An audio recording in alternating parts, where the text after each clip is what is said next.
Julie, bonjour à toutes les personnes sur Un Cœur pour Connaître et toutes les personnes qui m'écouteront sur YouTube, sur Internet.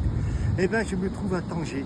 Voilà, Tanger, c'est magnifique, vous voyez, la nuit tombe, c'est vraiment calme, c'est une ville, c'est douce, il y a une douceur incroyable, vous avez la mer. Voilà, vous avez, je ne vais pas faire la publicité, je ne vois rien, ne vous inquiétez pas. Hein. Voilà, il y a la mer, vous avez là-bas la Médina, la Casbah, qui est super. Et puis voilà, Tanger est en train de se construire incroyablement. Vous avez plein de villes, plein de bâtiments là. Voilà, et donc vous avez des maisons. Et donc je voudrais vous parler de la lettre bête. Voilà. Et les sages d'Israël se posent la question dans la mystique juive, dans le Midrash, pourquoi la Torah a commencé avec la lettre bête.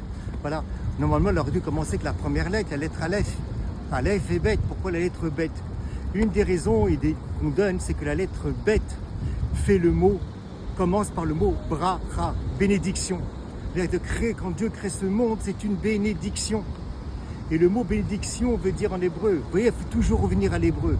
Le mot bénédiction en hébreu, le mot bracha veut dire faire vivre la présence du divin ici-bas. Et ça, c'est une belle bénédiction.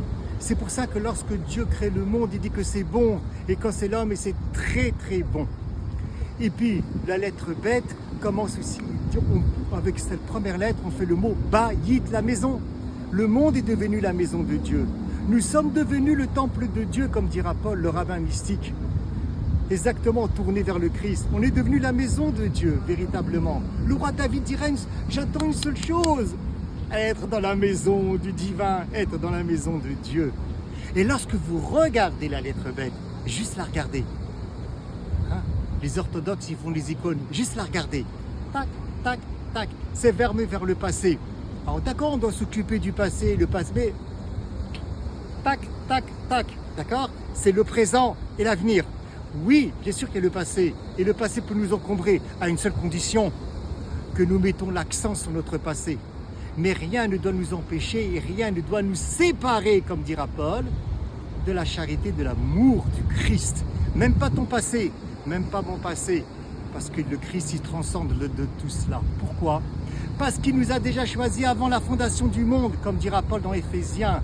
Vous avez été élus en Christ avant la fondation du monde. Et donc il y a déjà dans la pensée de Dieu cette lettre bête.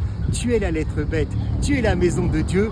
Tu es une bracha, tu es une bénédiction. Amen.